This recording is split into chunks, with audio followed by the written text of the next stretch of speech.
আমার একটা দারোগা আছে, দারোগা এসআই হাবিব, উনি বললেন, উনি এক জেলায় যখন চাকরি করেন তখন বলে, হুজুর আমার জেলার এসপি সাহেব একটা হিন্দু ভদ্রলোক, কিন্তু আমার মনে হয় ও উপরে উপরে হিন্দু আছে, ভিতরে মনে হয় আল্লাহর ওলি হয়ে গেছে।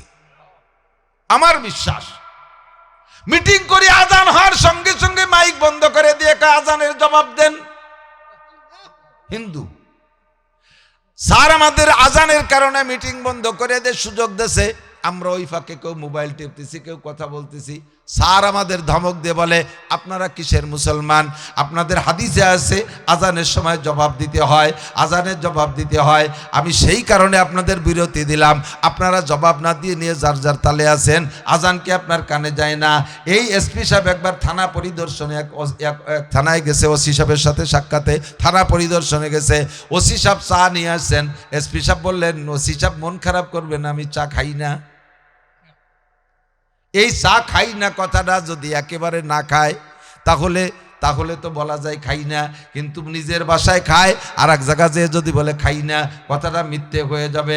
এই জন্য যাতে ওই কথাটা সত্য হয় যে আমি চা খাই না, এই জন্য উনি টোটালি চা খায় না। জিজ্ঞেস করলাম, স্যার কেন খাবেন না? ওসি সাহেব কোনোভাবেও জিজ্ঞেস করে বের করতে পারলেন না কেন খাবে না। পরে দারোগা সাহেব বলতেছেন, আমি ছিলাম স্যারের গার্ডে, আমি বললাম, স্যার চা একটু খাইলেন না কেন? কয়, হাবিব বাদ দাও, ওগুলো জিজ্ঞাসা করো না। পুলিশের টাকার উপরে আমার আস্থা কম, পুলিশের টাকার উপরে আমার আস্থা। আমি যতই কড়াকড়ি করি, সে একজন ওসি মানুষ, তার অনেক টাকা আসার পথ আছে, সে আমারে কোন টাকা দিয়ে খাওয়াচ্ছে তার ঠিক কি। আমি প্রতিজ্ঞা করেছি, আমার এই দেখে আমার পেটের ভিতরে জানা সত্ত্বে সন্দেহ হলেও, জানা হোক আর না জানা হোক, সন্দেহ থাকলে হারামের একটা পয়সা আমার পেটের মধ্যে ঢুকতে দেব না। ইত্তাকিল মাহারিমা তাকুন আবাদান নাস, আল্লাহ নবী বলেন হারামকে পরিহার করো, যত হারাম আছে সব ছেড়ে দাও, তাকুন আবাদান নাস, তাহলে তুমি হবে সবচেয়ে বড় আবেদ। তোমার চাইতে বড় আবেদ আর বুজুর্গ নাই। আরে ইবাদত বন্দেগি করে আবেদ হওয়া বড় কঠিন, সবচেয়ে বড় আবেদ হওয়া বহুত কঠিন ইবাদত করে। কারণ কি পরিমাণ ইবাদত আল্লাহ পাইলে খুশি হবে তা আমি জানি না, আমি অত ইবাদত করতে পারবো না। সংক্ষেপ ছোট ইবাদতের মাধ্যমে আমি আবেদ হব, সেটা হলো ইচ্ছাকৃতভাবে বুঝে শুনে কোনোভাবে জিহ্বায় হারাম দেব। ইমান বিক্রি করবেন না। আকলিস দিন একায়াক ফিকাল আমালুল কলিল, তোমার ইমানকে তোমার ইমানকে খাঁটি করো, অল্প আমলি নাজাতের জন্য যথেষ্ট হইবে। ইমানরে খাঁটি করো, নামাজ কালাম 5 ওয়াক্ত ফরজ নামাজ, রমজানের রোজা, এই আজকে শবে বরাতের রাত্রে নফল নামাজও লাগবে না, ইউ বাদ দিয়ে দিলাম, ইউ লাগবে না। আপনার লাগবে 5 ওয়াক্ত নামাজ, আপনার লাগবে রমজানের ফরজ রোজা। টাকা হইলে হজ করবেন, তৌফিক হলে যাকাত দিবেন, তৌফিক হলে কুরবানি করবেন। কোনো প্রকার হারাম খাবেন না, হালাল উপার্জন করবেন, নিজে পর্দা করবেন, পরিবার পরিজনকে পর্দা শিখাইবেন। এই মোটা মোটা কয়েকটা ইবাদত করে নবী পাক বলেন, ইয়াকফিকাল আমালুল কলিল, তোমার এই অল্প আমলি নাজাতের জন্য যথেষ্ট হইবে।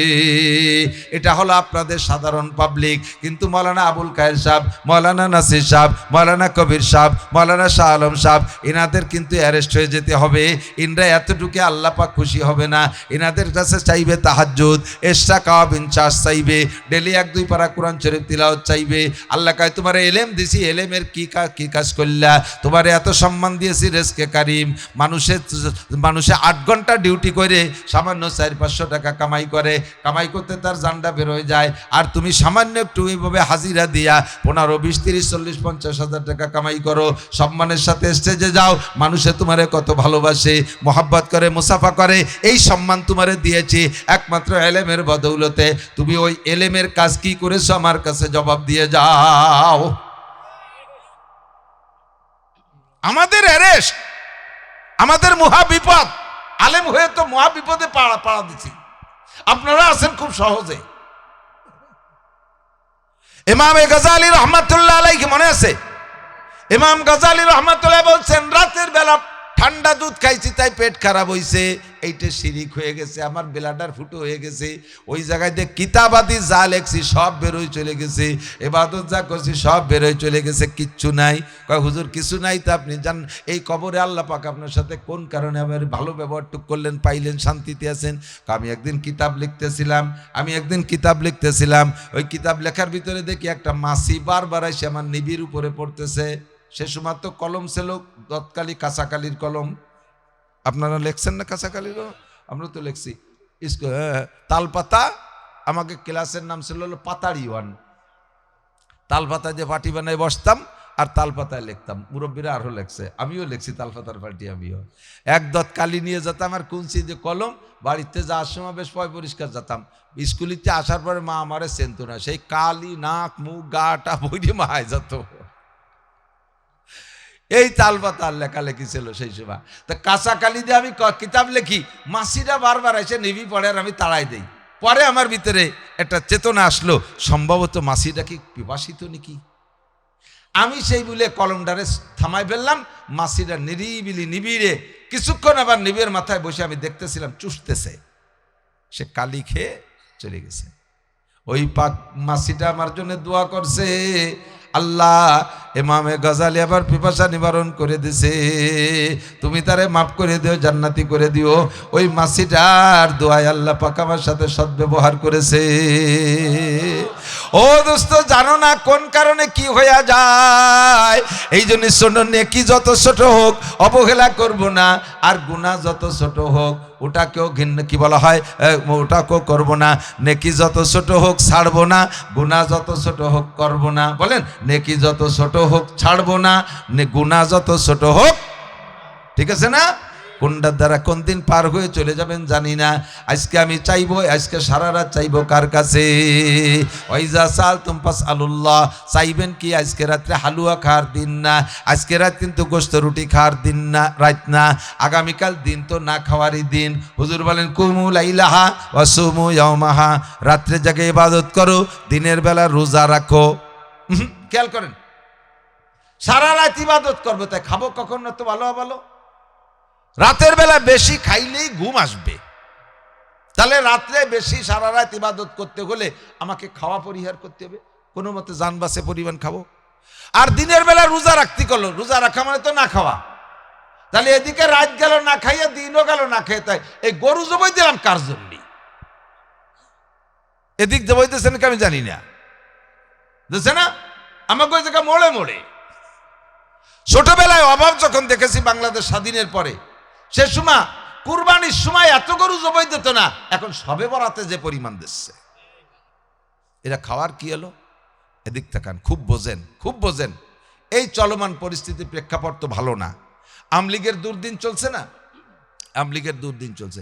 এই দুর্দিনে কোনো আমলিগের যুবক বিএনপির একটা ছেলে বা শিবিরের জামাত শিবিরের একটা ছেলেরে রামদাও দিয়ে কোপ দিয়েছে, একে কোপের জায়গায় ডেট। পুলিশ ওই জায়গা ছিল পাহারায়, পুলিশ স্পট অ্যারেস্ট করে ফেলাইছে, যে কোপ দিয়েছে তারা ধরে ফেলাইছে, ধরেই আজতে নিয়ে গেছে। কথাটা বোঝেন। নামাজ আমরা এখানেই পড়বো ইনশাআল্লাহ। আর একটু টাইমে তো পেশাব আসারও কথা না খুব একটা, যদি কেউ আসে একটু আঙ্গুল দেখাইয়েন, তাহলে বুঝবো যে হ্যাঁ পেশাবের জন্য যাচ্ছেন, নইলে কিন্তু অন্য কিছু বোঝা যাবে। এখন কথা কি বুঝতেছেন? স্পট ডেট, স্পট অ্যারেস্ট, পুলিশে ধরে ফেলাইছে। মারছে কিনা? আওয়ামী লীগের লোক। মারছে কারে? বিএনপি বা শিবির। এই মুহূর্তে বিএনপি আর শিবির আলারা তো নির্বাচন ছাড়াই দেশ ফাতা করে ফেলাচ্ছে। সেই জায়গা যদি তারা মাইর খায় আর ধরাও পড়ে গেছে, কি হবে? ধরে তাৎক্ষণিক যে আজতে ঢুকে দিয়েছে। 1 বছরের ভিতরে ট্রাইব্যুনাল কোর্ট, নগদ বিচার, সবাই বুঝতেছে এই ছেলেটার ফাঁসি হবেই, নিশ্চিত।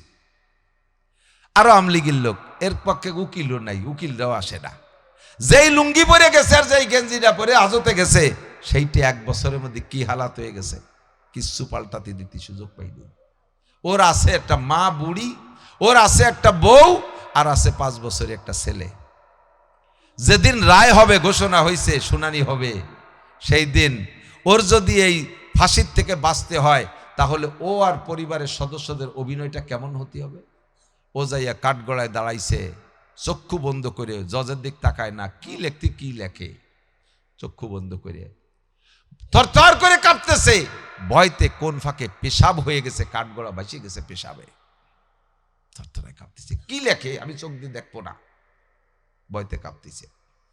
তার বুড়ি মা এসে কাঁদতেছে, স্যার আপনারও সন্তান আছে অথবা আপনিও কোনো মায়ের সন্তান, আমার এই ছেলেটা ওর জন্মের পরে ওর বাবা মারা গেছে, আমি সেই থেকে বিধবা, এই বাচ্চাটারে নিয়ে তার বাপের ভিটায় থাকি, আমার ছেলেটা জীবনে কোনোদিন উশৃঙ্খলা বিশৃঙ্খলা করে না, এমনি আমলিক সমর্থন করে, কোন শয়তানের দোকায় পড়ে ঘটনা ঘটায় ফেলাইছে, স্যার আপনার কাছে করজোড়ে অনুরোধ করি আমার বাবারে ছাইড়া দেন, ওর এই ছোট্ট একটা বাচ্চা আছে, বউটা যুবতী মহিলা, এ বিধবা হবে, বাচ্চাটা এতিম হয়ে যাবে, আমি তার মা বুড়ি হয়ে গেছি, স্যার আপনার পায়ে ধরি আমারে ফাঁসি দেন, আমার বাবারে ছাইড়া দেন। মার এই কান্নায় জসাই রইছে। বউটা কয়, স্যার আমার স্বামীরে যদি ফাঁসি দেন এই ছোট বাচ্চা এতিম হয়ে যাবে, তার এই বুড়ি মা স্ট্রোক করে মারা যাবে, আমার কথা তো থাকবই না, স্যার যদি দয়া করেন, আপনারও মেয়ে আছে, আপনার মেয়েটা যদি এভাবে অকালে বিধবা হয়ে যায় কেমন লাগবে, মেহেরবানি করে স্যার আমার স্বামীরে ছাইড়া দেন। ছোট্ট বাচ্চা কয়, স্যার আমার আব্বারে না মাইরা আমারে মেরে দেন, আমার আব্বারে ফাঁসি না দিয়ে আমারে ফাঁসি দেন, আমার দাদু মারা যাবে, আমার মা মারা যাবে। এই তিনজনে এই অভিনয়, আর ও দাঁড়ায় দাঁড়ায় থরথর করে কাঁপতেছে। এবার জসার বড় সার বড় বিপদে পড়ে গেছে, বাদীরা তো নগদে ক্ষমতাধর দল, তারা দাঁড়ায় আছে, আর ওদিকে আসামিকে এই অবস্থা, একবার আসামির দিক তাকায়, একবার বাদীকে দিক তাকায়, খাতার দিক তাকায়, আইনের দিক তাকায়, কলম কামড়ায় ধরে বসে রয়েছে, লিখতে পারতেছে না।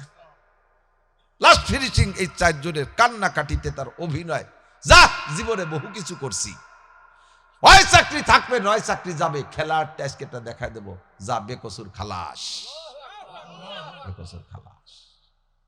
অভিনয়টা যদি এমন হয়, জেনুইন ফাঁসির আসামিও খালাস হয়ে যেতে পারে, ঠিক না? পক্ষান্তরে এ জায়গা যদি অভিনয়টা হয়, ওই আসামির মা যে কাছে, ও জজ হ্যাঁ দে, তুই আমার ছেলেরে ফাঁসি দে, তুই একদিন রিটায়ার্ড হবি, এই যে আছে আমার পুতা। বউ কয়, জজ তোরও মাই আছে, আমি দেখছি সে মার্কেট করতে যায়, ওর চুলটারি ছিঁড়ে ফেলে দেবো, খালি আমার স্বামীরে সব ফাঁসি দে। আর ওই ছোটটা কয়, জজ তুমি একদিন বুড়ো হবা, রিটায়ার্ড হবার, আমি সেদিন শিয়ানা হব, আমার বাপরে দে, খালি ফাঁসি দেয় দেবো। আর আসামি কাঠগড়ায় দাঁড়ায়, একটা সিগারেট দিদি মরিয়ে তো যাবই, কয়েন জিলাপি দিদি মরিয়ে তো যাবই। এই যদি হয় অভিনয়, তাহলে কি হবে কন্ত? ওরে ফাঁসি দেবে আর এই কটারে আটকাবে, কয়ে ধর আটকাই, কটারে আটকায়, চোরের পেটে ডাহাতির পেটে ডাহাত পয় দেয়, আর বউ একটা আনছে তাই, আর এই শয়তানের বাচ্চাটা ফুটোই দিয়ে গেল তাই, কবে কি কবে না। যদি এত বড় অপরাধী বাঁচতে চান, তাহলে অভিনয়টা ওরকম হতে হবে। আজকে বোঝেন, খালি উদাহরণ না, আজকে রাত্রে আমার আপনার আগামী 1 বছরে বরাদ্দ লিখবে, কি লিখতেছে তা কি জানেন? জজের হাতে কি কলম আছে তা কি জানেন? লিখতে পারে আমি কালকে মারা যাব, লিখতে পারে আমার গাড়ি 2 দিন পর অ্যাক্সিডেন্ট করবে, লিখতে পারে এবার আমি নির্বাচনে ঠকে যাব, লিখতে পারে আমার বাচ্চা পানিতে পড়ে মরবে, লিখতে পারে আমাকে 1 বছর ভিতরে আমার ঘরে আগুন লেগে যাবে, লিখতে পারে আগামী 1 বছরের ভিতরে আমার ক্ষেত খামারে ফসল টসল সব নষ্ট হয়ে যাবে। এইগুলো লিখতেছে, আর এদিকে আপনারা আমরা জিলাপি আর হালুয়া রুটি আর গোশ ভাত খাই হতেছি। আল্লাহ কায় আসামির ভবিষ্যৎ আলো এই, আর আসামির দেহ কারবার দেহ, মসজিদে যে কি কুত্তো কামলা কামড়ি লাগছে কয়েক জিলাপি নিয়ে, যা যা লেখছিস ওই ঠিক থাক, ওই হবে, যা ওই তাই হবে, ও সব কাটার ফাঁসি যা। যদি এ জায়গার থেকে এই কাটাইতে হয়, তাহলে আল্লাহর কাছে চাইবেন, রব্বানা যালামনা আনফুসানা ওয়া ইল্লাম তাগফির লানা ওয়া তারহামনা লানাকুনান্না মিনাল খাসিরিন, রব্বানা ইন্না যালামনা গুবতুওয়া ইয়া নিয়ামাত যুলমাতো গম গাশতেরা, আতিনা ফি দারে দুনিয়া না হাসান, আতিনা ফি দারে উকবানা হাসান, রব্বানা আতিনা ফিদ দুনিয়া হাসানা ওয়া ফিল আখিরাতি হাসানা ওয়া কিনা আযাবান নার। পরান পরে কানবো আজকে রাত্রে, আমার ভাগ্যকে পরিবর্তন করব। ভাগ্য কি আবার পরিবর্তন হয়? ভালো করে বুঝে নেন। আল্লাহর নবী বলেন আত-তাকদিরু লা ইউরাদ্দু ইল্লা বিদ-দুআ। ভাগ্য আল্লাহই লেখেন, পরিবর্তন হয় না, তবে দোয়ার দ্বারা পরিবর্তন হয়। যদি দোয়ার দ্বারা পরিবর্তন না হবে তাহলে আল্লাহ কেন দোয়া করতে বললেন? বুঝেন নাই? কত দোয়া কোরআন শরীফের ভিতরে শিখাই দিয়েছে। আল্লাহুম্মা কয়ে কয়ে যে আয়াতগুলো সবই দোয়া, আর রব্বানা কয়ে যত আয়াত সবই দোয়া। যদি আমার লেখা অনুযায়ী তাই হবে তাহলে আমার এই দোয়া করতে কেন বললেন? প্রমাণ হবে আল্লাহ প্রতারণা করেছেন, যা করার তাই করবে, ওদিকে আমার মুক্তে দোয়া করতে বলে। আল্লাহ একটা ধোঁকাবাজ, জোরে কর নাউজুবিল্লাহ। আল্লাহ শিখাই দিয়েছে তুমি বলো রব্বানা যালামনা, তুমি বলো রব্বানা লা তুযিগ কুলুবানা, তুমি বলো রব্বানা লা তুআখিযনা, রব্বানা ওয়ালা তাহমিল আলাইনা ইসরান কামা হামালতাহু আলাল্লাযিনা মিন ক্বাবলিনা, রব্বানা ওয়ালা তুহাম্মিলনা মা লা তাকাতা লানা বি, রব্বানা আতিনা ফিদ দুনিয়া হাসানা, রব্বানা হাব লানা মিন আজওয়াজিনা ওয়া যুররিয়াতিনা। এইভাবে তুমি চাও। আমি ওয়াইজা সালতুম ফাসআলুল্লাহ উদউনি আস্তাজিব লাকুম, আমারই কাছে চাও, দুনিয়ার কাহারও কাছে চেও না, আমি তোমার সব দোয়া কবুল করব। কাজেই দোয়া কবুল কই দোয়া কইরা আজকে আমার ভাগ্যকে পরিবর্তন কইরা অভিনয়টা হবে কান্নাকাটি, অভিনয়টা হবে না খাওয়া। এভাবে কান্নাকাটি করে সারা রাত কাইদা আল্লাহর কাছে প্রার্থনা করে এরপরে সেহরি খাইয়া রোজা রাখবেন। এই রোজার নাম হলো অনাশন ধর্মঘট।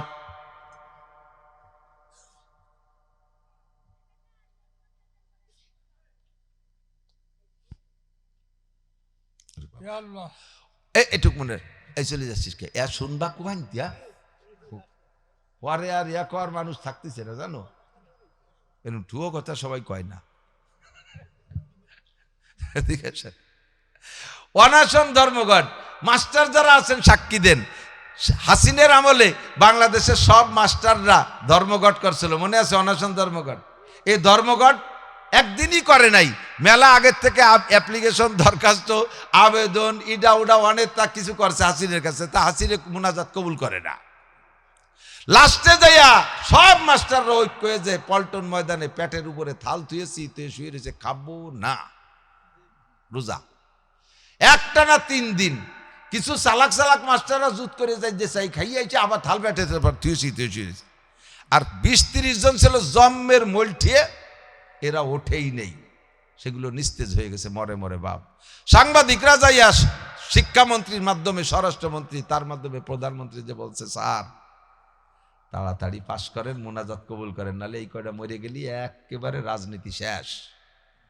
এই অনাশন ধর্মঘট রোজা রাখার কারণে হাসিনে করে যান যান আপনারা বাড়ি যান, আপনাদের সব দাবি কবুল করা হলো। বছর ভরে চাইছে, 3 দিন রোজা রাইখে পাশ করা এনেছে।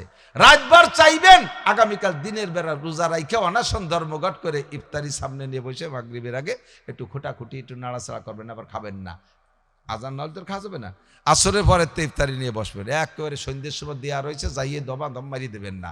ওই সময় একটু আগে যে বইছে পিএজিটা ধরে একটু নায়ের দ্বারে নেই, আল্লাহ কয় খাই ফেলো দেখি যে নায়ের দ্বারে ফেরেস্তার করলো জম্মের কঠিন, ও খাবে না আজান না দিলি, ওর দাবি দাবা পূরণ না করলেও কিন্তু গালে দেবে না রে। এর মধ্যে একটা মোনাজাত, রব্বুল আলামিন কাল রাত্রে যা চাইছি তাই আবার পুনরাবৃত্তি করতেছি, আমারে না দিলে আমি খাবো না, আমাকে না দিলে খাবো না, আমি অনাশন ধর্মঘট। আল্লাহ কাই খাও, তুমি খাওয়া আজান হয়ে গেছে, যা চাইছে সব দিয়ে দিলাম। তাহলে কন্ত এ সময় খাওয়া খাই আর হালুয়া রুটি আর জিলাপি কোন জায়গা আছে? এর মধ্যে আছে কোন জায়গা? হালুয়া রুটি বানাইয়া আগে আমাদের দেশে দেয়া দিচ্ছিল, এরও কারণ আছে অন্য কিছু, বাকি কোরআন হাদিস না। সবে বরাতে একেবারে উৎখাত করে দিয়েছে যারা, তাদের কাছ থেকে কেড়ে আনলাম, আর এর মধ্যে যারা বিদাত ঢুকাইছে বিদাত চুকো বের করে দিলাম। ফ্রেশ রাতভর ইবাদত হবে, দিনে রোজা হবে। ঠিক আছে, 5-7 দিন পরে হালুয়া রুটি বানাই গিরাম বরে দিয়ে বেড়াইয়েন, এই রসমটা উঠোই দিতে হবে, রসম আমরা রাখবো না। ঠিক আছে না? চমৎকার একটা রাত পাইছেন আজকে রাতের, অনেকগুলো কথা শিখছি না আমরা, প্রত্যেক এক একটা কথার বিনিময়ে 60 বছর নফল নামাজ ও রোজার সব পেয়ে গেছি, বলেন সুবহানাল্লাহ। লাস্ট ফিনিশিং নির্বাচন সংক্রান্ত একটা কথা বলবো, সেটা দোয়া হবে। এখন আমার অন্য দূরে মাহফিল আছে, এই জন্য 8টার পরে থাকতে পারবো না। এই মুক্তাসার শেষ কথা, কোনো দলের জন্য আমি ভোট চাই না, চাবই বা না কেন। এই বাংলার জমিনে প্রত্যেক বছর মিনিমাম 400 মাহফিল আমি করি, দিন যত তার চাইতে মাহফিল বেশি, যেহেতু প্রত্যেক দিন 2টা, কোনো কোনো দিন 3টে। সিলেট যাইয়ে 2 দিনই 8টা মাহফিল করছি। তো এভাবে দিনের চাইতে আমার মাহফিলের দিন বেশি হয়ে গেছে। তো এই মাহফিলের ভিতরে যে সময় থেকে মাঠে আসছে আল্লাহ আনছে, এ পর্যন্ত আওয়ামী লীগ, বিএনপি আর জাতীয় পার্টির কত নেতাকে যে মাইক সাইড দিয়ে ফ্লোর দিছি তাদের ভোট চাওয়ার জন্য। আমরা যদি না দিছি আমাদের মাহফিল বন্ধ করে দিছে ফ্লোর না দিলে। তাহলে আপনারা দুনিয়ার রাজনীতির ভোটটা এই মাহফিলে এসে চাইতে পারলেন আজকে 54 বছর, আর আমরা এখন এসে ভোটের কথা বললে আপনারা আমাদেরকে বাধা দেবেন কে? এই স্বভাব কে? আমরা তো এতদিন ভোট চাইনি, আপনাদের এতদিন দিছি আর চার সুযোগ দিছি, কেন বাধা দেবেন? আপনি এদেশের জনগণ, গণতন্ত্রে বিশ্বাসী, আমি এদেশের জনগণ, স্বাধীন রাজনীতির অধিকার আপনার থাকবে, আমার কেন থাকবে না? এই দূরত্ব সৃষ্টি করার কারণে আজকে কোন কোন দলের চরম পতন ঘটছে, ঠিক না? এরপরও আমি বলবো না যে আব্দুল হামিদ সাহেবরে ভোট দিয়েন, বলবো না হাত পাকায় ভোট দিয়েন, বলবো না রিক্সা মার্কায় ভোট দিয়েন। আমি বলবো আপনার ভোট আমানত। দল জিতেনো যদি আপনার উদ্দেশ্য হয় তাহলে পিঠে সালা বাঁধতে রেখেন, পিঠে সালা বাঁধতে যাইয়েন। দলই যদি আপনার জিতের উদ্দেশ্য হয়, ভোটটা আপনার আমানত। আপনার আমানত আপনি কোথায় প্রয়োগ করতেছেন আল্লাহর কাছে জবাব দেওয়া লাগবে। আপনি যারা চেনেন যে আল্লাহকে ভয় পায় না, সে মানুষকে ভয় পায় না। হাদিস, মাল্লাম ইয়াখাফিল্লাহ লাম ইয়াখাফিন নাস। নামাজ পড়ে না তো আল্লাহকে ভয় পায় না, রোজা রাখে না তো আল্লাহকে ভয় পায় না, কথা বলেন ঠিক না? পর্দা করে না তো আল্লাহকে ভয় পায় না, দাড়ি রাখে না আল্লাহকে ভয় পায় না, সুদ খায় আল্লাহকে ভয় পায় না, ঘুষ খায় আল্লাহকে ভয় পায় না, বেপর্দা করে আল্লাহকে ভয় পায় না। কথা কন? যে আল্লাহকে ভয় পায় না সে আপনার টোন মন মারিয়ে দিতে ভয় পাবে? রাস্তাঘাট ব্রিজ কালভার্ট মারিয়ে খাইয়ে এটি চলে যাবে, কিচ্ছু করতে পারবেন না। যে আল্লাহকে ভয় পায় সে এগুলোকেও ভয় পায়। কাজেই আল্লাহকে যে ভয় পায় এমন একটা মানুষ যদি চোখের সামনে পান, এই আমানতটা তার কাছে দিয়েন, ঠিক আছে? ইনি যদি আমলিগির হয় দিয়েন। এই ভালো লোকটা যদি আল্লাহকে ভয় পায় নেওয়ালা মুত্তাকিন যদি বিএনপির হয়ে আসে দিয়েন, যদি লাঙ্গলের থেকে আসে দিয়েন, যদি চরমুনার থেকে এই লোক না পায় তারা দিয়েন না, যদি এমন লোক জামাত ইসলামের থেকে না আসে তারাও দিয়েন না। আমি কিন্তু হুজুরকে দিতে নিষেধ করতেছি, ওই 3 দলটা দিতে কইছি, শর্ত হলো ওই রকম মানুষ লাগবে। কতক্ষণ আমাদের আমানত যথাযথ স্থানে বুঝে দেব তো ইনশাআল্লাহ। ভুল করবো না তো, এবার পয়সার কাছে দুর্বল হব না তো। আল্লাহ আপনার রুজির বরকত দেবে। আজকে যারা এখানে ওয়াদা করলেন সঠিক সিদ্ধান্ত নেবেন। আমি প্রাণ খুলে সবে বরাতে দোয়া করি, আল্লাহ এই সব মানুষকে তুমি মক্কা মদিনা জিয়ারত নসিব করো, দুনিয়ায় হালাল ভাবে লাখ লাখ কোটি কোটি টাকার মালিক বানাই দিও, নেক সন্তানের আব্বা বানাই দিও, মরহুম মুর্দাগানদেরকে মাফ করে দিও। যদি আল্লাহর কাছে কেউ কোনোদিন কিছু নাও চায়, আল্লাহ পাকের 99টা নামের ভিতরে একটা নাম হলো রহমান। একটা নাম কি? রহমান। রহমান মানে তিনি পরম দয়াবান, মেহেরবান। এই রহমান নামের ওসিলায় আল্লাহ তাআলা দুনিয়ার সবাইরে খাইতে দেয়। কাফের, মুশরিক, মুরতাদ, বেঈমান, ইহুদ, নাসারা, হিন্দু, বৌদ্ধ, খ্রিস্টান, নমরুদ, কারুন, হামান, সাদ্দাত, ফেরাউন, আবু জাহেল, Abul hub, Utba, Saiba, Walid ইবনে মুগিরা, হ্যাঁ যত আছে, আইসো পাইসো, আরাইনি বারাইনি, হরিভদ্র, নলি, ঋষি, গৌর গোবিন্দ, ব্যানার্জি, চ্যাটার্জি, সাই গোষ্ঠীর আল্লাহ খাওয়াচ্ছেন। কেউ আল্লাহরে আল্লাহ বলে স্বীকারও করে না, জীবনে আল্লাহর কাছে হাত তুলে চায় না, চাইতে গেলে চায় দেবদেবীর কাছে। কার কাছে? দেবদেবীর কাছে, যাকে কাছে কিচ্ছু নাই। আছে নাকি? যারা লক্ষ্মী বলে পুজো করে, লক্ষ্মী পুজো করে হলো অর্থের লোভে। লক্ষ্মীর ব্যাটের মধ্যে কি 4টি পয়সাও আছে? ওর ব্যাটের মধ্যে থাকলে কয়টা খেয়ারকুটু আছে। সরস্বতীরে পুজো করে বিদ্যার লোভে। সরস্বতীরে পুজো হলে বিদ্যা হয়, সে নিজে হচ্ছে একটা কবাটা জানে না, তারে পুজো যেমন কি হবে। দুর্গা পূজা করে শক্তির আশায়, যে দুর্গারে পুজো করলে দুর্গায় ক্ষমতা বাড়ায়। তো দুর্গরেও যদি বাতাসে চিৎ করে ফেলায় দেয়, কুত্তো তার নাক মুখ ভরে স্প্রে করে দেয়, কোনো কুত্তো খেতে পারে সে? তো তার পুজো কি হবে? ঠিক না? সরস্বতী, লক্ষ্মী, দুর্গা একে পুজো রে। আমি কইলে আল্লাহ কয় ইন্নাল্লাযীনা তাদউনা মিন দুনিল্লাহ, তোমরা আল্লাহ ছাড়া আর যার কাছে প্রার্থনা করতেছো, বলো তো লা ইয়াখলুকু যুবাবান ওয়ালা বিস্তামাউলা, সারা পৃথিবী তোমাদের মাবুদরা যদি ঐক্য হয়ে একটা ইন্ডাস্ট্রিজের মধ্যে ঢোকে, যত যার পুজো করো, সমস্ত পূজ্য সমস্ত দেবদেবীকে একটা ইন্ডাস্ট্রিজের মধ্যে ঢুকাই দাও, লা ইয়াখলুকু যুবাবান, ওরা সম্মিলিতভাবে একটা মাছিও বানাইতে পারবে না। পারবে? শুধু মাছি বানাইতে পারবে না তা না, ওয়া ইয়াসলুবুহুমুজ যুবাবু শাইআন লা ইয়াস্তানকিযুহু মিনহু, ওদের সামনে তোমরা খাবার দাও, দেয় না ভোগ টোক কততে দেয়, মাছিতে খাইয়ে যায়, একটা মাছি খেতে পারে, কইতে পারে ও মাছি সবাই আমাকে দেয়, তোরা খালি দিস নে তোর কাছে আমি চাই না, আমার তখন তোর অভাব নাই, আমার সামনে তো খাইস কে, খাইস নে বলে কি তাড়া দিতে পারে? আল্লাহ কয় যদি মশা মাছিতে তাদের গায়ের কোনো অঙ্গ খোসাই নিয়ে যায়, সামনের খাবারও খেয়ে ফেলে, কেড়ে নিয়ে যায়, তাদের হাত থেকে কেড়ে রাখার ক্ষমতা নাই। যউফাত তালিবু ওয়াল মাতলুব, যারা চাইতেছো তার কাছে, তাদের কাছে তারাও দুর্বল, আর যাদের কাছে চাইতেছো তারা তো আরো দুর্বল। যাদের কাছে প্রার্থনা করছো তাদের কোনো ক্ষমতা নাই, তারা নিজেরাও অস্তিত্বে আসতে পারে নাই তোমরা না বানাইলে। কতক্ষণ এরা হাদ্যে বানায়, তারপরে না তার অস্তিত্ব আসে। তাহলে কত বড় অসহায় আমার আল্লাহকে হাদ্যে বানানো লাগে। কারণ তাদের দেবদেবীর রং উঠে যায়, বছরের শেষে রং উঠে যায় না, এরপরে মিস্ত্রি এনে রং দেওয়া লাগে, আমার আল্লাহর রং ওঠে না। মোবাইল নামান ওঠে আল্লাহ, এই সব কাল সকালে পাবেন এখানে, আপনি খালি হাত চুরি আরো কষ্ট হবে, সব পেয়ে যাবেন রাতারাতি। আমার চোখে পড়তেছে একটু ডিস্টার্ব হয়, লাইট জ্বলতেছে, লাইটটা বন্ধ। আমার আল্লাহরও রং আছে, তাদের দেবদেবীর রং ওঠে, আমার আল্লাহর রং ওঠে না। আল্লাহর রং আছে কিন্তু কোরআন শরীফে কয় সিবগাত আল্লাহি ওয়া মান আহসানু মিনাল্লাহি সিবগা। রংটা দেখি নাই, দেখবো একদিন, দেখবেন আল্লাহর রং দেখবেন। সাতারাউনা রাব্বাকুম কামা তারাউনাল কামার লাইলাতাল বাদার লা তুদাবুনা লিরুয়াতিহি। আপনারা যারা এখানে বসা আছেন ইমানদার, আল্লাহর কসম দিয়ে বলি, যারা কলেমা পড়া মুসলমান বসা আছেন, খোদার কসম নিশ্চিত আপনারা জান্নাতি যাবেনই যাবেন, কোনো টেনশন নেই, জান্নাতে যাবেন। আর জান্নাতে যখন জান্নাতীরা যাবে, জান্নাতীদের হাজারো নেয়ামতের মধ্যে একটা তাকাজা থাকবে, দাবি থাকবে। রব্বুল আলামিন দুনিয়ায় অন্য জাতি তারা তাদের মাবুদকে বানাইয়া সামনে মাবুদের উপরে একটা আত্মতৃপ্তি নিয়ে ইবাদত করত, তারা দেখতো এইটা আমাদের মাবুদ, তাই মনে করে, যদিও সেগুলো ফর নাথিং, কিছুই না, কিন্তু আমরা তোমারে বিশ্বাস করেছি না দেখা।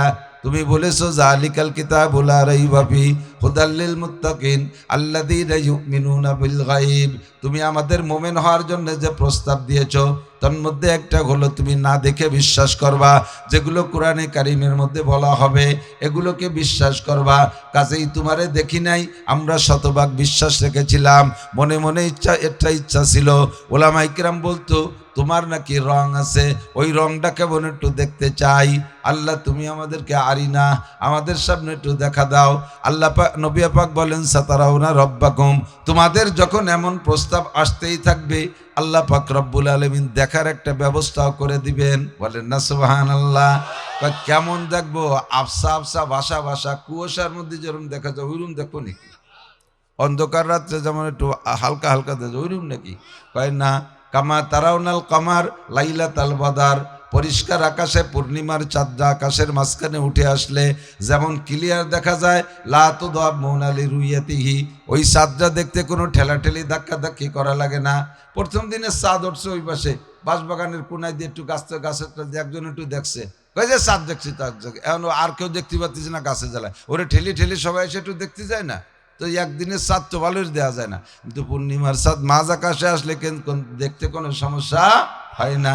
সাতারাউনা রব্বাকুম, তোমরা তোমাদের রবকে ওইভাবে দেখতে পারবা, সেই দিন বুঝবেন আল্লাহর রং কেমন। এর আগে বলার কায়দা নাই, এর আগে বলার উপায় নাই, এর আগে আমার একটাই বিশ্বাস, আমার সাথে পড়তে হবে আমানতু বিল্লাহি কামা হুয়া। মানে কি জানেন? ইমানে মুজমাল তো পড়তে তো পারেন সবাই, একবার পড়ে ফেলি, আমানতু বিল্লাহি কামা হুয়া বিআসমাইহি ওয়া সিফাতিহি ওয়া কাবিলতু জামিআ আহকামিহি ওয়া আরকানিহি। কি বলেছেন জানেন? আমানতু বিল্লাহ, আমি আল্লাহর প্রতি বিশ্বাস রাখি, আমার আল্লাহ আছেই আছে। আরে আমি না থাকলে না থাকতে পারি, কিন্তু আমার আল্লাহ আছে, আছে আছে। আমানতু বিল্লাহ, কেমন আছে কওদি দেখি। আমাদের দুর্গার তো এই আছে, আমাদের গণেশের তো 10 হাত আছে, অমুকের তো এই আছে, আমাকে আর এক দেবদেবীর বড় হাতির মধ্যে একটা সুর আছে, আর একজন হাতে কুরল নিয়ে এরকম কাইতুয়ে দাঁড়ায় রয়েছে। তোমাদের আল্লাহ কেমন আছে? এ জায়গা জবাব দেবো কামা হুয়া, আমি জানি না কেমন, তবে যেমন তেমনই। যেমন আমার আল্লাহ যেমন তেমনই কামা হুয়া। তার অনেক নাম আছে, বি আসমাইহি ওয়া সিফাতিহি, তার অনেক নাম, গুণগত নাম আছে, এগুলো আমরা বিশ্বাস করি। আমার আল্লাহ খালেক, এগুলো সব গুণগত নাম, 99টা নাম না। খালেক সৃষ্টিকর্তাকে, মালিক সবকিছুর মালিককে, আর রহমানকে, রহিম আমার আল্লাহ, মহি আমার আল্লাহ, মহি মানে বাঁচায়, রজ্জাক আমার আল্লাহ, রিজিক দে আমার আল্লাহ, রব আমার আল্লাহ, প্রতিপালক আমার আল্লাহ, গফফার আমার আল্লাহ, ক্ষমা করে আল্লাহ, গফুর আমার আল্লাহ, পরম ক্ষমাশীল আমার আল্লাহ। আল্লাহ আল্লাহ আল্লাহ ওয়া সিফাতিহি, তার সব গুণ আমি মানি। আর একটা কথা স্বীকার করেছি, যেহেতু আমার আল্লাহ আছে আর আমার আল্লাহর দেওয়া সবকিছু আমি ভোগ করি, উপভোগ করি। তিনি রজ্জাক আমারে খাওয়ায়, তিনি মুহিয়া আমারে বাঁচায়, তিনি হাফেজ আমারে হেফাজত করে, সংরক্ষণ করে। একই সাথে গাড়িতে ছিলাম, গাড়িটা অ্যাক্সিডেন্ট করলো, চোখের সামনে পিছনে আগে পিছের 15 জন মারা গেল, ওর মধ্যেতে আমারে আল্লাহ বাঁচায় রাখলো। এই হেফাজত কে করলো? হাফেজ আমার আল্লাহ, আমি বিশ্বাস করি। আল্লাহু আকবার। এত সব কিছু যেহেতু আমার আল্লাহর দেওয়া, গ্রহণ করি, উপভোগ করি, কাজেই ওয়াকাবিলতু জামিয়া আহকামিহি ওয়া আরকানিহি, তার দেওয়া সকল আদেশ ও নিষেধ, বিধি বিধান আমি মানিয়া লইলাম। কতক্ষণ বলেন আমিন? মানেন তো? মানি তো আমরা। তার হুকুম নামাজ আমরা মানি পড়ি, তার হুকুম রোজা আমরা মানি পড়ি, তার হুকুম হজ, তার হুকুম যাকাত, তার হুকুম ফরজ, তার হুকুম ওয়াজিব, তার হুকুম পর্দা, তার হুকুম হালাল রিজিক ইনকাম করা, তার রিজিক, তার হুকুম ইবাদত বন্দেগি করা, এগুলো আমরা কবুল করেছি। তার যত নিষেধ আছে সবগুলো আমরা বর্জন করে চলবো, এই অঙ্গীকার করেছি। আমার আল্লাহ যেমন তেমনই। সিবগাতাল্লাহি আমানাসানু মিনাল্লাহি সিবগা, আমার আল্লাহর রঙও আছে, ওই রং কেমন আমি জানি না। কামা হুয়া, যেমন দরকার তেমন রঙে তিনি রঙিন। ঠিক কি ঠিক না? আমার আল্লাহু নূরুস সামাওয়াতি ওয়াল আরদ, আমার আল্লাহ কেমন নিজেই পরিচয় দেন, আমি আসমান জমিন ভরা বিশাল একটা নূরের ভান্ডার। নূর মানে পাওয়ার, নূর মানে আলো, নূর মানে পাওয়ার, নূর মানে আলো, নূর মানে বিদ্যুৎ, নূর মানে কারেন্ট, নূর মানে শক্তি, নূর মানে আলো। আমার আল্লাহর নূর সারা পৃথিবী জড়িত, আসমান জমিনের সব জায়গায় আমার আল্লাহর পাওয়ার আছে না নাই? আল্লাহু আকবার। কাজেই আমার আল্লাহর কাছে চাইবো, তোমাদের দেবদেবীর কাছে আমি চাবো না। কোনো মখলুক আমারে কিছু দিতে পারে না। কতক্ষণ? কোনো নেতা আমারে শান্তি দিতে পারে? বলেন পারে? কোনো নেতা আমারে শান্তি দিতে পারে না। বরঞ্চ বহুত নেতার পিছনে ঘুরে ঘুরে মিছিল দিছি, এখন আমারে শান্তি দেওয়া তো দূরের কথা, নেতা নিজেই বড় বিপদের মধ্যে, হাজার হাজার অশান্তির মধ্যে রয়েছে না নেতারা। যাকে পিছনে স্লোগান দিলাম, বোতল ভাইকে দিলে ভোট, শান্তি পাবে দেশের লোক। বোতল ভাই এখন কোন জায়গা যে বোতল খায় আল্লাহই ভালো জানে, তার অশান্তির শেষ নাই। আমি তারে আর ভোট দেব না। যারে ভোট দিলে শান্তি পাওয়া যায় তিনি আমার কে? বলবেন আমার কে? আমার আল্লাহ। আমার আল্লাহর হুকুম নিয়ে যদি আওয়ামী লীগ আসে তারে আমি ভোট দেব, আল্লাহর হুকুম নিয়ে বিএনপি আসলে তারে, এই ভয় নেই রাজনীতি করতেছি না, আল্লাহর হুকুম নিয়ে যদি বিএনপি আসে তারে ভোট দেব, আল্লাহর হুকুম নিয়ে যদি লাঙ্গল এলা আসে তারে ভোট দেব। এই ভোটগুলো আমরা আওয়ামী লীগ বিএনপি জাতীয় পার্টিরে দিচ্ছি না, ভোট দিতেছি আল্লাহকে। যদি আল্লাহর হুকুম নিয়ে যদি না আসে তাহলে সরমুনের পীর সাহেব আসলেও দেব না, আব্দুল হামিদ সাহেব আসলেও দেব না, আরে আহমদ শফি সাহেব আসলেও দেব না। আমার শর্ত হলো আল্লাহর হুকুম নিয়ে যে আসবে, নবীর তরিকায় যে নিয়ে আসবে, কতক্ষণ তারে আমি ভোট দেব।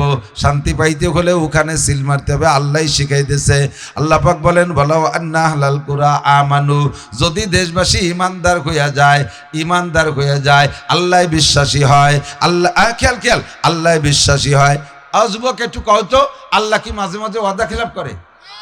বছরে 2 বার, সবে বারাত আর সবে কদরে 2 রাত আল্লাহ ওয়াদা খিলাফ করে? কোনদিন করে না। ইন্নাল্লাহা লা ইউখলিফুল মিআদ, তাও আল্লাহ কোরআনে কয় ইন্নাল্লাহা লা ইউখলিফুল মিআদ, আমার আল্লাহ ওয়াদা খিলাফ করে না। কি ওয়াদা করলেন? যদি তুমি ইমানদার হও। যদি তুমি ইমানদার হও, আরেকটা কাজ লাগবে, ইমানের সাথে তাকওয়া লাগবে, আল্লাহর ভয়। তাকওয়া মানে আল্লাহর ভয়। কেমন ভয় লাগবে? হাক্কা তুকাতিহি, যেমন ভয় করার দরকার সেরকম ভয়। সবার ভয়ের ক্লাস একরকম না, এক একজনরে এক এক কারণে ভয় পাওয়া লাগে। বাপরে ভয় পায় শাসন করবে, সাপরে ভয় পায় কামড় দেবে, ঠিক না? সাপরে যে জন্য ভয় পায়, বাপরে কি সেই জন্যই ভয় পাই? ওল্লা সাপে কামড়াবে না বলে লাভ দিয়ে সরে যায়, বাপের দ্বারে তো সরে যায়, বাপেও কামড়াবে না, তাই নাকি? বাপরে ভয় পায় শাসনের ভয়, পিটেন দেবে। সাপরে ভয় পায় কামড় দেবে। আরে জজরে ভয় পায় আমার নামে ফাঁসির অর্ডার দেবে। আর পুলিশরে ভয় পায় ধরিয়ে ফাঁসায় তুলে 2-4টে পিটেন পাঠান দেবে। বাঘরে ভয় পায় ছিঁড়ে বুড়িয়ে খেয়ে ফেলায় দেবে। আগুনরে ভয় পায় ভিতরে পড়লে পোড়ায় ফেলবে। কিন্তু দুনিয়ার যত ভয় আছে সব ভয় একটা লিমিটেড, একটা সীমাবদ্ধতায় আবদ্ধ। মরার পরে আর কেউরে ভয় পাওয়া লাগে না। মরার পরে সাপরেও ভয় পাওয়া লাগে না, দুনিয়ার সাপরে। মরার পরে দুনিয়ার আগুনরে ভয় পাওয়া লাগে না। মরার পরে দুনিয়ার বাঘরে ভয় পাওয়া লাগে না। কিন্তু যাকে ভয় পাওয়ার কথা বললেন তাকে মরার আগেও ভয়, পরেও ভয়, তার ভয় চিরকাল থাকবে। তিনি আমার আল্লাহ। লা তাজুলু কদমা ইবনি আদম ইয়াউমাল কিয়ামাতি হাত্তা ইউসালা আন আরবা। ভয় তো একটা কারণেই পাই, তার সামনে আমার গোটা জিন্দেগির হিসাব দেওয়া লাগবে। আহা, قد أفلح من تزكى وذكر اسم ربه فصلى بل تؤثرون الحياة الدنيا يا أيها الإنسان ما غرك بربك الكريم।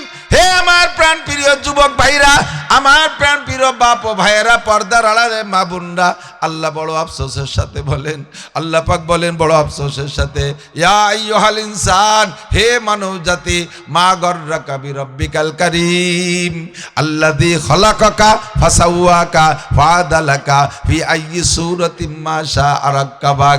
যে আল্লাহ তোরে হাতে ধরে বানাই, যে আল্লাহ তোমারে হাতে ধরে বানাইলো, লাকাদ খলাকনাল ইনসানা ফি আহসানি তাকওয়িম। সমস্ত প্রাণীর ভিতরে, সৃষ্টির ভিতরে মানুষ সবচাইতে সুদর্শন। কথা বলেন ঠিক কি ঠিক না? এরপরে সবচেয়ে সম্মান তোমারে দান করেছি। ওয়ালাকাদ কাররামনা বানি আদম, বনি আদম রে আমি ফেরেশতার চাইতে দামি বানাইছি। মা গররাকা বিরব্বিকাল কারীম। ও যুবক তুমি একটু শাক বলো না যুবক, মা গররাকা কোন জিনিসে ধোকার মধ্যে ফেলাই দেছে, ভুলাই দেছে? রব্বিকাল কারীম, তোমার এই দয়াবান মেহেরবান রব রে কিসে ভুলাই দিল? কোন কারণে তুমি রব রে একটু স্মরণ করো না? আক্ষেপটা কিন্তু আল্লাহ করতেছেন, আমি বলতেছি না, আল্লাহ বলতেছেন মা গররাকা বিরব্বিকাল কারীম। কোন জিনিসে তোমার রব রে ভুলাই দিল? যেই রব আল্লাযী খলাকাকা, যে রব তোমারে বানাইলো, ফাআদালাকা, বড় সুন্দর করে বানাইলো, ফাআদালাকা ফাআদালাকা ফি আইয়ি সূরাতিম মা শাআ রাক্কাবাক। যে চেহারায় আল্লাহ বানাইতে ইচ্ছা করেছেন, এইভাবে অঙ্গ প্রত্যঙ্গগুলোকে জায়গা মতো যেটারে যে জায়গা দিলি ভালো দেখা যায় তারে সেই জায়গা দিছে। কথা কন না কেন? চোখরে যেখানে দিলি ভালো হয় সেখানে দিছে, নাকটা যেখানে দিলি ভালো হয় সেখানে দিয়েছে, জবানটা কি সুন্দর করে দিয়েছে। আর রহমানু আল্লামাল কোরআন খালাকাল ইনসানা আল্লামাহুল বায়ান। ছাগলের মুখে জিহ্বা আছে, ছাগলের জিহ্বাটাও যতটুক, আমার মুখের জিহ্বাটাও কিন্তু ততটুক। ছাগলেরটা নাড়াচাড়া দিলে ভ্যা ভ্যা শব্দ হয়, আমারটা নাড়া দিলে কত সুন্দর কথা হয়। আমার মুখে যেমন একটা জিহ্বা আছে, কুকুরের মুখও তেমন একটা জিহ্বা আছে। আমারটা নাড়া দিলে কি সুন্দর কথা হয়, কুকুরেরটা নাড়া দিলে ঘেউ ঘেউ শব্দ হয়। এই যে জিহ্বা নাড়াচাড়া দিয়ে সুন্দর কথা বানায়, জোরে বলেন কে বানায়? আর রহমান আল্লামাল কোরআন, রহমান আমার আল্লাহ, শিক্ষা দিয়েছে কোরআন। খলাকাল ইনসান, সৃষ্টি করেছে মানব জাতি। আল্লামাহুল বয়ান, কথা বলার যোগ্যতা তিনি আমাকে দিয়েছে। আলাম নাজআল লাহু আইনাইন, এত সুন্দর দুটো চক্ষু কে দিয়েছে? আহা, এই একই চোখের অনুভূতি একরকম না। বাঘেরও চোখ আছে, গরুরও চোখ আছে, ছাগল কুত্তরও চোখ আছে, সবাই চোখ দেই দেখে, দেখে না? আপনার চোখ দিয়ে দেখার তার চোখ দিয়ে দেখা কি একরকম? রাস্তার পাশে টেলিভিশন চলতেছে, ভালো একটু হঠাৎ করে চোখ পড়ে গেছে, বিশেষ একটা প্রোগ্রাম, আপনি দাঁড়ায় গেছেন দেখতেছেন, ওই জায়গায় যে কত কুত্তো ঘুরে বেড়াচ্ছে, ওরা কি কয় তোরা শরীর দাঁড়া আমরা একটু দেখি? কুত্তো টেলিভিশন দেয়, গরুতি ছাগলে দেখে। চোখ তার আছে, তার চোখের ওই অনুভূতি নাই যেই অনুভূতি আমার আছে। আল্লাহ পাক বলেন আলাম নাজআল লাহু আইনাইন, এত সুন্দর চোখ দুটোকে আমি দেই নাই। ওয়া লিসানাহু ওয়া শাফাতাইন, এই যে সুন্দর একটা জিহ্বা আর সাথে দুইটা ঠোঁট আমি দিয়েছি, এই ঠোঁট আর জিহ্বা দিয়ে তুমি কথা বলো, এইটাকে আমি দেই নেই বান্দা। নাকি তোর আব্বা মা দেছে, না তোর নেতা নেত্রী দেছে, না দুনিয়ার কোনো জ্ঞানী গুণী বিজ্ঞানী দিয়েছে? একটু জোরে বলি কে দেছে? যিনি দিয়েছেন এগুলো পরিচালনা হবে তার হুকুম মতে, নইলে কিন্তু কেড়ে নিয়ে যাবে। নইলে বোঝনারে যুবক, যেদিন বুঝবা সেদিন বুঝে কাজ হবে না, যেদিন বুঝবা সেদিন বুঝে কাজ হবে না। রাতের রাত দিনের দিন ফেসবুকের ভিতরে চোখ দিয়ে বসে রইছ, কেড়ে নিয়ে যাবে, নিচ্ছেও টের পাও না। ফাতা বিরুইয়া উলিল আবসার। দুঃখের বিষয় হলো মানুষ অনুভব করে না। 12-14 বছরে পোলাপান চশমা ছাড়া বাদ চোখে দেখে না, চশমা ছাড়া বাথরুমের দরজা খুঁজে পায় না, উঠোনে মারি দেয়, ঘর নষ্ট হয়ে ফেলায়। 12-14 বছরে পোলাপান কেড়ে নিয়ে গেছে আল্লাহ। কানের শ্রবণ শক্তি নিয়ে যাচ্ছে, কানের মধ্যে খিল দিয়ে, ইয়ারফোন লাগাই দিয়ে, খিল্ডু হয়ে দিয়ে রাতবার মমতাজ মনির খান আলমগীরের গান শুনবে, পচা দরবার শুনবে, কানও কেড়ে নিয়ে যাচ্ছে, দিমাগ ব্রেন নষ্ট হয়ে যাচ্ছে। সবকিছু দিয়েছেন কে? যিনি এত কিছু দিলেন, ইবাদত তিনি পাবে না?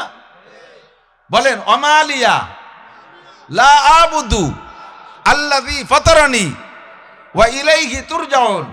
আরে আমার কি হলো? অমালিয়া লা আবুদু, আমি ইবাদত করব না, আল্লাযী ফাতারানি, যিনি আমারে বানাইলেন, ওয়া ইলাইহি তুরজাউন, আবার তার কাছে আমাকে ফিরে যেতে হবে। হবে হবে শুধু মরা পর্যন্ত শেষটা ফিরে যেতে হবে। তাহলে অমালিয়া, আমার কি হলো? লা আবুদু, যে আমি ইবাদত করব না, আল্লাযী ফাতারানি, যিনি আমাকে সৃষ্টি করেছেন, ওয়া ইলাইহি তুরজাউন, আবার আমাকে তার দিকে প্রত্যাবর্তন হতেই হবে। তাহলে আমি কেন ইবাদত করব না? বানাইলেন তিনি, সুন্দর করে বানাইলেন, সম্মান দিয়ে বানাইলেন, বানাই হাজার হাজার কোটি কোটি নিয়ামত আমার জন্য বরাদ্দ করলেন। সূর্যটা আমার জন্য, চন্দ্রটা আমার, আজবক আমার দিক, সূর্যটা আমার জন্য, চন্দ্রটা আমার জন্য, অক্সিজেন আমার জন্য, বাতাস আমার জন্য, পানি আমার জন্য। আমি কত বলবো, বলেও সারতে পারবো না। তাও আল্লাহ কয়, ও নাসির, তুমি ওই রিস্ক নিও না, ওয়া ইন তাউদ্দু নি'মাতাল্লাহি লা তুহসুহা, তোমরা সকলে মিলে আল্লাহর নিয়ামত গণনা করার চেষ্টা করলে গুণে শেষ করতে পারবা না। তোমার কখন কি লাগবে এটা তুমি বোঝো না, আমি সুন্দর বুঝি। যে সময় আনারসের দরকার, শরীরে আনারস চাই, ওই সময় আনারস দেই। যে সময় আমের দরকার, শরীরে চাই, ওই সময় দুনিয়ায় আম দেই। যে সময় কাঁঠাল শরীরে দরকার, ওই সময় কাঁঠাল দেই। মৌসুমি ফসলের ফলের ভিতরে মানব দেহের সাথে সম্পর্ক আছে। সিজনালি ফল খাইলে ওই সময় শরীর স্বাস্থ্য শক্তি বৃদ্ধি পায়। এটা আল্লাহ পাক বুঝে বুঝে সুন্দর করে বানাইছে। সমস্ত নিয়ামতের মধ্যে ক্লাসিফিকেশন করে দেশে, ভেবে দেখছেন কোনোদিন? তাফাক্কারু ফি খালকিল্লাহ, নবী পাক বলেন, আল্লাহর সৃষ্টি নিয়ে গবেষণা করো, তুমি তাহলে আল্লাহকে পেয়ে যাবা। তাফাক্কারু ফি খালকিল্লাহ, দেখেন কি সুন্দর করে বানাইছে সমস্ত কিছু। একই নিয়ামতের ভিতরে কত প্রকার। ধান কি সব এক প্রকার? কম দামি, বেদামি, অল্প দামি, বেশি দামি ধান আছে না নাই? চাউল বেশ কম আছে না দাম? 300 টাকা কেজির চাউল আছে, তা খাওয়ারও মানুষ আছে। সব চাউল যদি 300 টাকা দামের কেজি হতো, তাহলে আমরা যারা ভ্যান রিক্সা চালাই ডেল দিন বইরে পাই 500 টাকা, তাহলে আমরা কয় কেজি চাল কিনে ছেলে মেয়ে নিয়ে বাঁচতে পারতাম। আল্লাহ কাছে টেনশন করা লাগবে না, তোমাকে জন্য আমি 30 টাকা দামের চাল বানাইছি। বড় বল মাছ একটার দাম 15-20 হাজার টাকা। এই 20 হাজার টাকার বল মাছও আছে, তা কিনার মানুষও আছে। আছে আছে। এখন অত বড় বল মাছ বড় লোক একটা কিনে নিয়ে গেল, গরিব মানুষ দাঁড়ায় থেকে লম্বা হাইস আছে। আল্লাহ, এত বড় বল মাছ বা বানাইলে কে? আর বানাইলে আমাকে কেন গরিব বানাইলে? আমরা কি বল মাছের স্বাদ পাবো না? আল্লাহ কাছে চিন্তা করার দরকার নাই। তুমি ওই জাতেরই কটা পাবদা মাছ কিনে নিয়ে যাও, ওই একই, বল বড় আর পাবদা ছোট, কিন্তু স্বাদ একই, ওই কিনে নিয়ে যাও। তোমার জন্য গরিব মানুষ, আমি তোমার জন্য ছোট পাবদা মাছ বানাইছি। 4 কেজি 3 কেজি ওজনের শৈল মাছ কিনে নিয়ে গেল চেয়ারম্যান সাহেব। আমি গরিব মানুষ শৈল খাবো কিভাবে? লম্বা একটা হাই চাললাম, আল্লাহ কার টেনশন করো না। ওই একই ধরনের স্বাদ তোমার জন্য টাকি মাছ বানাইছি, ওই একই বংশের, শৈলারটাই একই বংশের। তুমি বাড়ি নিয়ে চাইলে কত দিয়ে গুটিয়ে মুটিয়ে খাওকে, ভালোই লাগবে না, খারাপ লাগবে না। সব কিছুর পার্থক্য আছে। 3000 টাকা দামের খেজুর আছে, ও আল্লাহ গরিব মানুষ এত দামি খেজুর খাবো কিভাবে? আল্লাহ কাছে ওই চিন্তা করা লাগবে না। প্রায় কাছাকাছি স্বাদ 300 টাকা দামের খেজুর আছে, তুমি তারই 1 কেজি নিয়ে যাও। আল্লাহু আকবার। তাফাক্কারু ফি খালকিল্লাহ ওয়ালা তাতাফাক্কারু বিল্লাহ। এই সব কিছু দেনেওয়ালা কে? কাজে এই সব পাইতে হলে চাইতে হবে কার কাছে? নবী পাক বলেন, ওয়াইজা সালতুম ফাসআলুল্লাহ, কিছু চাইতে হলে আল্লাহর কাছে চাও, আর কেউ দিতে পারে না। বাঙালি হাজি সাহেবরা যারা বিভিন্ন কবর মাজার পূজা টুজা মানে মাজারের ভক্ত, ওই জায়গায় যে পীর সাহেবের দরবারে সিজদা দেয়, মোনাজাত করে, এরকম ভণ্ড এক পাল্টি আছে না? মাজারের মধ্যে সবকিছু, মরাফিরির মধ্যে সবকিছু পেয়ে নিচ্ছে। আরে মরাফিরির ভিতরে কি আছে? মরাফিরি সে তার নিজের ভাষা নিয়ে আমার বলছে শুরু হয়ে গেছে নাকি, তার নাই ঠিক। দুনিয়ার থেকে কাউরে বলা যাবে না, একমাত্র সাহাবাই কিরাম, নবীরা তো সর্বোপরি। সাহাবাই কিরাম, তাবেইন, তাবেইন, এই তিন গুরুর সম্পর্কে নবী পাক বলে গেছেন সার্টিফিকেট দিয়ে। এছাড়া মা বাদ পরবর্তীতে যারা কেউ সম্পর্কে বলার কায়দা নাই যে উনি জান্নাতি। সিমটম লক্ষণ হাদিসের দ্বারা বলা হয়, কিন্তু ভিতরগত অবস্থা তো আমরা জানি না। বাহ্যিক আমল দেখে বলে এটা জান্নাতি, বলে এটা জান্নাতি, বলে আসলে কি জান্নাতি না কে জানে? আল্লাহ জানে।